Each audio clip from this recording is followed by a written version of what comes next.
وہ جماعت المسلمین والا قصہ ہے نا، میرے پاس ایک صاحب آئے کہ میں جماعت المسلمین میں اس لیے چلا گیا کہ وہ نمازوں میں صفیں بہت اہتمام سے سیدھی کرواتے ہیں.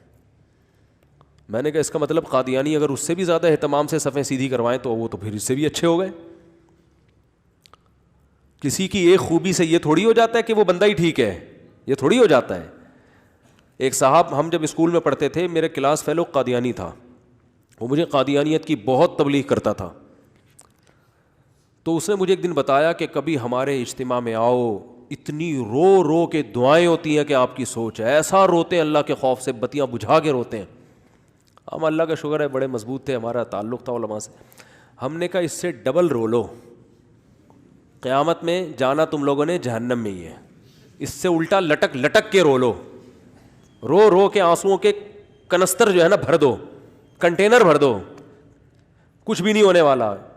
اس لیے کہ اللہ کہہ رہا ہے اس سے کم پہ میں راضی ہوں، تو اتنی ٹینشن لینے کی کیا ضرورت ہے بھائی. اس سے کم کیا ہے کہ اپنا عقیدہ صحیح کرو. آؤ، میں نے کہا اگر تمہیں ختم نبوت کے مسئلے پر اشکالات ہے تو میں جواب دیتا ہوں، آؤ ہمارے علماء کے پاس چلو. ایک دفعہ بھی جانے کے لیے تیار نہیں اپنی کنفیوژن. میں نے کہا ہم مرزا کی کتابوں سے دکھائیں گے تمہیں کہ وہ کتنا بڑا فراڈی تھا، اس کی کتابیں، اور تمہارے بڑے کہیں گے کہ یہ مرزا کی کتابیں ہیں. اس تحقیق کے لیے تیار بولو نہیں ہوتا. بس اپنے ہی بڑوں کی باتیں سن رہے ہیں، اپنے ہی بڑوں کے، اپنے منہ میاں مٹھو، اپنے ہی بڑوں کی باتیں سن سن کے. بھائی تحقیق تو اس کو کہتے ہیں. دیکھو میں ابھی ایک میڈیکل سائنس کا کوئی مسئلہ تھا، کوئی جس کا ڈاکٹری سے تعلق ہے نا، تو مجھے ضرورت تھی. میں نے ایک ڈاکٹر سے پوچھا، انہوں نے کہا یہ کھانی چاہیے دوا اس بیماری میں. تو دوسرے سے پوچھا، انہوں نے کہا یہ نہیں کھانی چاہیے. ڈاکٹروں میں اختلاف ہو گیا. میں کنفیوز ہوا. تو اب میں نے بہت سارے ڈاکٹروں سے رابطہ کیا. تحقیق کر رہا ہے نا آدمی کہ یار اب ایک ڈاکٹر کہہ رہا ہے یہ ہونا چاہیے، یہ دوا ہے، اور دوسرا کہہ رہا ہے یہ دوا نہیں ہے. تو اب یہ تھوڑی کہ کسی کی بھی بات لے لو. اب جب اختلاف ہے تو بھائی بہت سارے ڈاکٹروں سے پوچھو، پھر جو ایکسپرٹ ہیں اس کے کئی سارے ڈاکٹروں سے پوچھا تو پھر اطمینان ہو گیا. ہاں بھائی وہ جو ایک ڈاکٹر تھے وہ غلط کہہ رہے تھے. سمجھ میں نہیں آ رہی بات. تو آدمی اپنی صحت کے حوالے سے بھی ریسرچ کرتا ہے، یا کسی اور کی صحت کے حوالے سے. کسی اور کا مسئلہ تھا یہ. آدمی جو ہے مذہب کے حوالے سے بھی اس کے ذمہ ریسرچ کرے. تو بس وہ ایک صاحب کو دیکھ لیا کہ وہ قرآن و حدیث کے حوالے دے رہے ہیں، کیونکہ حوالوں سے بات کر رہے ہیں. بھائی وہ حوالے لاؤ ہمارے سامنے، ہم بتائیں گے ان حوالوں کی حقیقت. آپ نے کیا ان حوالوں کے بارے میں کسی عالم سے پوچھا کہ یہ حوالے صحیح بھی ہیں کہ نہیں ہیں؟ اس میں جو عربی حدیث ہے اس کا یہ ترجمہ بھی ہے کہ نہیں ہے؟ اس کے مقابلے میں دوسری حدیث بھی ہے کہ نہیں ہے؟ اپنے ہی کو سن سن کے کان پک چکے ہوتے ہیں اور اس کی ایسی اندھی تقلید کر رہے ہوتے ہیں کہ مخالف کو سننے کے لیے تیار ہوتے ہی نہیں ہیں. اور اس سے کیا ہوتا ہے؟ پہلے بدگمانی. حکیم الامہ مولانا شرف علی تھانوی فرماتے تھے کہ پہلے علماء سے بدگمانی پیدا ہوتی ہے، پھر بد زبانی. کیونکہ ایک طرف کے دلائل سنے ہوتے ہیں تو سارے علماء غلط لگنے لگتے ہیں. تو پہلے یہ بدگمانی کہ یہ سارے علماء غلط ہیں، پھر بد زبانی. تھوڑے دنوں میں علماء کے خلاف بولنا بھی شروع. صحابہ کے بارے میں بھی ایسا ہی. صحابہ کے کچھ خطائیں ہیں جو اجتہادی خطائیں ہیں، ان کو لے کے ان کو غلط رخ پہ لے کے جانا. پھر جب ایک دو صحابہ سے بدگمان ہوئے تو پھر صحابہ کی عظمت ہی دل سے نکل گئی، پھر ان کی نیکیاں نظر ہی نہیں آ رہی. حضرت معاویہ نبی صلی اللہ علیہ وسلم، حضرت معاویہ کی بہن نبی کے نکاح میں ہے، کتنا بڑا مقام ہے. ابو داؤد کی حدیث ہے، ان احق الذی اکرم بہ الرجل ابنتہ او اختہ. ابو داؤد کی حدیث ہے سب سے زیادہ قابل احترام وہ ہے جس کی بہن یا بیٹی تمہارے نکاح میں ہے. تو حضرت معاویہ کی بہن ہمارے نبی کے نکاح میں ہے، تو نبی کے لیے قابل احترام تھے حضرت معاویہ کے نہیں تھے؟ وہ رشتہ ہے بھائی اتنا قریبی. اور یہ حدیث تو ہمارے بارے میں ہے کہ کسی کی بہن اگر ہمارے نکاح میں ہو تو وہ قابل احترام ہے، اور ہماری امہات المومنین ان کا کوئی بھائی ہو تو ہمارے لیے بہت زیادہ قابل احترام ہے. بس حوالے دیکھ رہے ہیں، ایک طرف کی بات سن رہے ہیں. حضرت ابو سفیان تو نبی کے سسر ہیں، کتنا بڑا مقام ہے بھائی، باپ کی جگہ ہوتا ہے سسر. تو یہ عجیب حساب کتاب ہے کہ آپ ایسی محبت کے دعوے کرو نبی اور اہل بیت، اہل بیت، صبح شام آپ بولتے رہو مجھے اہل بیت سے محبت ہے. بھائی نبی کے سسرالیوں سے آپ کو محبت کیوں نہیں ہے؟ وہ بھی تو رشتہ دار ہیں. سسر کا رشتہ ایسا ہوتا ہے کہ عورت کے لیے اپنے سسر سے نکاح ہمیشہ کے لیے حرام ہے. کیوں حرام ہے؟ اللہ نے اس کو باپ بنا دیا. نہیں آ رہی بات؟ کیا بنا دیا؟ باپ بنا دیا اللہ نے اس کو. کتنا بڑا مقام دے دیا. یعنی یہ صرف گورے تو کہتے ہیں فادر ان لا، قانونی باپ. اسلام میں اس کو بہت سارے احکامات میں حقیقی باپ کی طرح رکھا ہے اس کو. ساس سے کبھی نکاح ہو سکتا ہے زندگی میں؟ بیوی کو طلاق بھی دے دینا پھر بھی ساس سے نکاح نہیں ہو سکتا. کیوں؟ وہ کیا بن گئی ہے؟ ماں بن گئی ہے. تو یار نبی کے جیسے نسبی باپ ہیں, نبی کی نسبی ماں ہے, تو نبی کے سسرالی باپ بھی باپ ہی ہیں.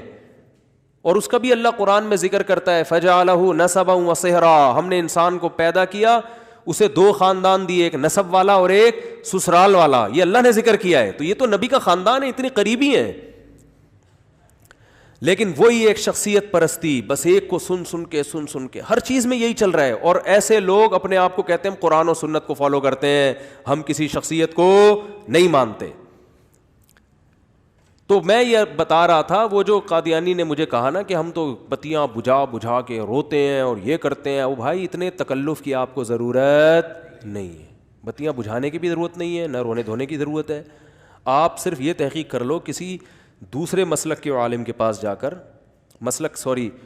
میری مسلک سے جو قادیانی نہ ہو, جو شخص قادیانی نہ ہو, اس کو مسلک تو نہیں کہہ سکتے, قادیانی کو تو ہم ایک مسلک مانتے ہی نہیں ہیں.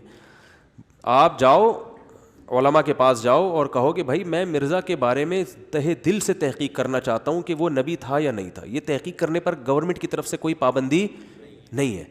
تو اگر آپ کے پاس 2 اور 2 4 کی طرح ثبوت ہیں جو مجھے فوراً سمجھ میں آ جائیں تو میں مان لوں گا, لیکن ثبوت ایسے ہونے چاہیے 2 اور 2 4. تو الحمدللہ ختم نبوت کے جو علماء ہیں نا, ان کی اتنی محنت ہے کہ اگر کوئی قادیانی نیوٹرل ہو کے ان کے پاس جائے گا تو 2 اور 2 4 کی طرح اس کو سمجھ میں آ جائے گا کہ مرزا نبی نہیں تھا. 2 اور 2 4 کی طرح سمجھ میں آئے گا اس کے. لیکن نہیں ہے, بس رونے دھونے کو فوکس کیا ہوا ہے.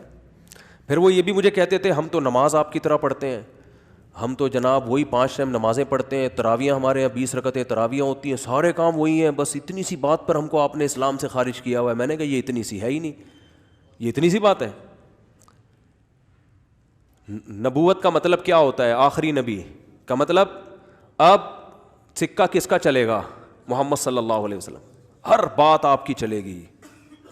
حدیث میں آتا ہے لو کان موسیٰ حیا لما وسعہ الا اتباعی, موسیٰ بھی زندہ ہوتے نا تو مجھے فالو کرتے. جب مرزا آ گیا تو اب ارشادات کس کے چل رہے ہیں؟ مرزا کے. قادیانی 100 دفعہ کہیں کہ ہم اصل میں نبی ہی کو مانتے ہیں, محمد صلی اللہ علیہ وسلم کو, یہ ذلی نبی ہے. لیکن ذلی نبی نے اگر 100% وہی باتیں کرنی ہے جو نبی نے کی ہیں, محمد صلی اللہ علیہ وسلم نے, اس نے کچھ بھی الگ تعلیمات نہیں ہے, تو پھر اس کو آنے کی تکلف کی ضرورت کیا تھی؟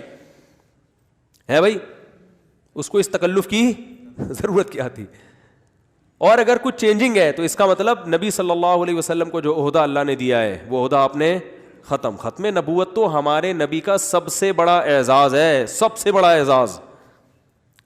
اعزاز یہی ہے. تبھی حدیث میں آتا ہے تمام پیغمبر قیامت کے دن میرے جھنڈے کے تلے جمع ہوں گے. یہ مرزا کس کھیت میں, یعنی اس کو کس کھاتے میں ڈالیں ہم, یہ کہا جائے گا؟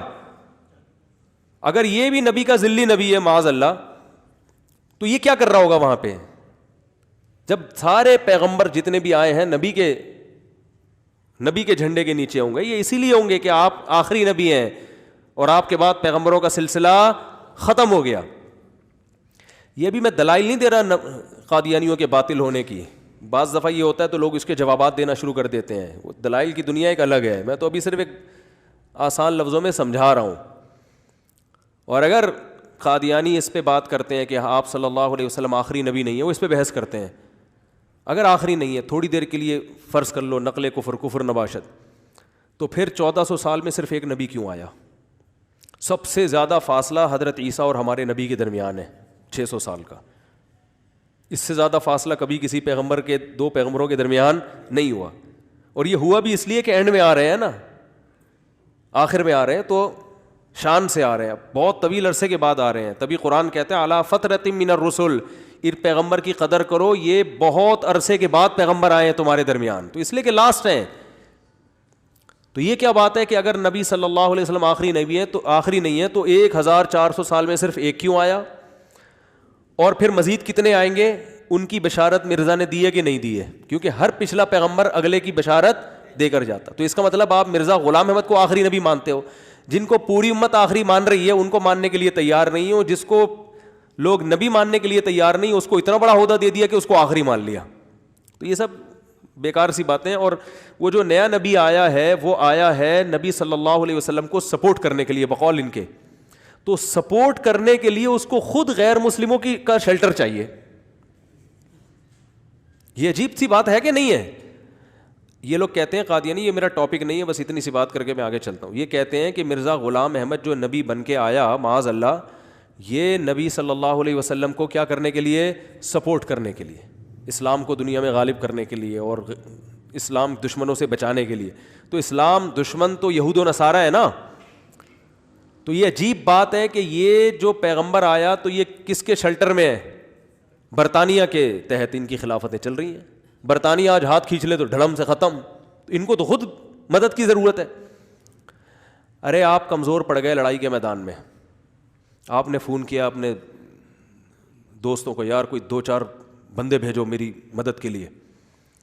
وہ بندے آپ سے بھی پتلے باریک, تو آپ کہو گے ان کو تو مجھے, ان کو خود ضرورت ہے کہ میں ان کو پٹنے سے بچاؤں, ان کو تو خود مدد کی ضرورت ہے. اور مدد یہ کس سے لے رہے ہیں؟ جس سے میں لڑ رہا ہوں نا, جو میرے خلاف چل رہے ہیں. اسلامی لڑائی ہمیشہ یہود و نصارہ سے ہی ہوئی ہے نا, زیادہ تر تو جنگیں انہی سے ہوئی ہیں, انہی کے خلاف تو مدد کی ضرورت ہوتی ہے. برطانیہ نے قبضہ کیا ہندوستان پہ, اور اسرائیل اور جو مسلمانوں کی جنگ, یہ زیادہ تر تو یہود و نصارہ سے لڑائیاں ہوئی ہیں. تو جس سے لڑائی ہو رہی ہے, جس کی مدد کے لیے آئے ہیں, تو جس سے لڑائی ہو رہی ہے وہی ان کو دودھ پلا رہے ہیں, ٹھیک ہے نا. وہی یعنی میرا تو دشمن ہے جس سے لڑنے کے لیے میں نے 2 بندے بلائے تھے, وہ 2 اتنے باریک تھے کہ میرے دشمن کو ترس آئے, اور انہوں نے بولا یار تم اس کی مدد تو نہیں کر سکتے, تمہیں تو خود مدد کی ضرورت ہے, 2 گلوکوز کی بوتلیں ہماری طرف سے گفٹ تمہیں. میں کہوں گا یار میرا دشمن اس کو پال رہا ہے. تو برطانیہ میں خلافتیں چل رہی ہیں, تو یہ عجیب سی مدد کے لیے پیغمبر ہے جس کو خود مدد کی ضرورت ہے. تو یہ عجیب باتیں ہیں, بس وہ عقیدت اندھا کر دیتی ہے انسان کو. عقیدت کیا کر دیتی ہے؟ اندھا. بس عقیدت میں نا اندھا ہو جاتا ہے آدمی, سنتا ہی نہیں کسی کی بات. تو اللہ کا میرے بھائی اصول یہ ہے کہ رونا دھونا بھی ٹھیک ہے, وہ بات کی چیز ہے. پہلے جو قرآن و سنت نے آپ کو جس چیز کا پابند بنایا ہے, آپ کو اس عمل کو فوکس کرنا پڑے گا. آپ جتنے بڑے پیر و مرشد ہیں, آپ کے باپ کو بھی مسجد میں نماز پڑھنی پڑے گی تکبیر اولیٰ کے ساتھ. جماعت سے نماز نہیں چھوڑ سکتے. یہ بہت بڑے بزرگ ہیں جی, یہ یہیں پڑھتے رہتے ہیں, مکہ میں جا کے پڑھتے رہتے ہیں. عجیب عجیب بکرے کٹ رہے ہیں, دبا کے کھایا, طبیعت سے پھوڑ رہے ہیں. بزرگ تو کھاتے نہیں ہیں, بزرگ تو روزے رکھتے ہیں میرے بھائی. ہمارے نبی سے بڑا کوئی بزرگ ہو سکتا ہے؟ ہمارے نبی پیر اور جمعرات کا روزہ رکھتے تھے. بہت تھوڑی خوراک تھی ہمارے نبی صلی اللہ علیہ وسلم کی. کیا طبیعت سے پھوڑا جا رہا ہے, طبیعت سے کھایا جا رہا ہے, پھوڑا جا رہا ہے, کھایا جا رہا ہے, کھایا جا رہا ہے. آج 11ویں کا کھانا, آج 12ویں کا کھانا, آج 13ویں کا کھانا, آج پیرانے پیر کی حلوے, آج فلانے کے حلوے, آج میت ہو گئی, دیگوں, ابا کا انتقال ہو گیا, اس کی بریانی, ماموں کا انتقال ہو گیا, اس کی دیگیں, وہ پتہ نہیں کیا کیا کھا کھا کے ہم فراق یار میں گھل گھل کے ہاتھی ہو گئے. یار, فراق یار کہتے ہیں یار کی جدائی. تو یار کی جدائی میں, یار کے غم میں آدمی دبلا ہوتا ہے نا, گھل گھل کے دبلا ہو جاتا ہے نا.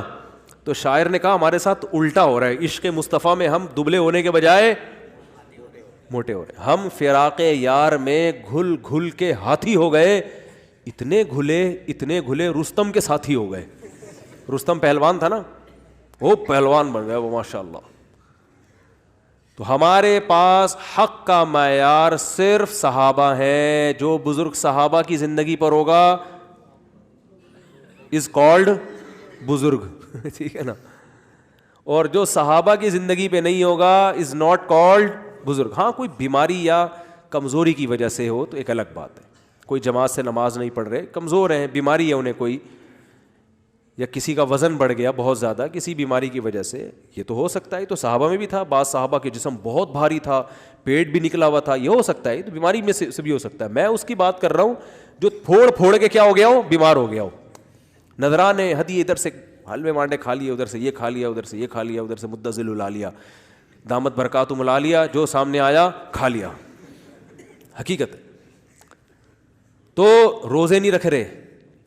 نبی صلی اللہ علیہ وسلم روزے رکھتے تھے بھائی, پیر جمعرات کا روزہ, ایام 20 کا روزہ. امی عائشہ فرماتی ہیں بعض دفعہ آپ روزے رکھنے پر آتے تو رکھتے ہی رہتے, اور پھر چھوڑنے پر آتے تو چھوڑتے بھی رہتے تھے, اور رکھنے آتے تو روزہ ہی چلے جا رہے. ایسا لگتا تھا کبھی روزہ چھوڑیں گے ہی نہیں, امی عائشہ فرماتی ہیں. پھر جب ناغہ کرتے تو ایسا لگتا ہے کبھی رکھیں گے ہی نہیں. دونوں چیزیں. ہمارے یہاں کھانا تو دبا کے چل رہا ہے روزوں کا. بعض بزرگوں میں جو بدعتی ٹائپ کے ہوتے ہیں ان میں تصور نظر نہیں آئے گا. اور صرف روزہ بھی کرائیٹیریا نہیں ہے کہ کوئی روزہ رکھ لے, باقی چیزیں بھی ٹھیک کرنی پڑیں گی. اگر عقیدہ ٹھیک نہیں ہے تو تہجد کی نمازیں, عشاء کے وضو سے فجر کی نماز پڑھتے رہو آپ. لیکن اصولی بات ہے کہ بھائی سب سے پہلے آپ کو کیا ٹھیک کرنا ہے؟ اپنا عقیدہ. عقیدے میں شرک نہ ہو, توحید ہو. اور توحید وہ جس کو اللہ اس کے رسول نے توحید کہا ہے. آپ کی اخپل توحید نہیں چلے گی. یہ عیسائی بھی اپنے آپ کو توحید پرست کہتے ہیں, لیکن اللہ مانتا ہے کہ یہ توحید پرست ہے. عیسائی کہتے ہیں ہم ایک خدا کو مانتے ہیں, ایک ہی خدا ہے بس, اور ایسے اشارے کرتے ہیں وہ آسمانوں پہ ہے, ایک خدا, اس کے علاوہ دوسرا کوئی خدا نہیں. او بھائی پھر عیسیٰ علیہ السلام کو اللہ کا بیٹا کیوں مانتے ہو؟ تو کہہ رہے ہیں بیٹا مان رہے ہیں, خدا تھوڑی مان رہے ہیں.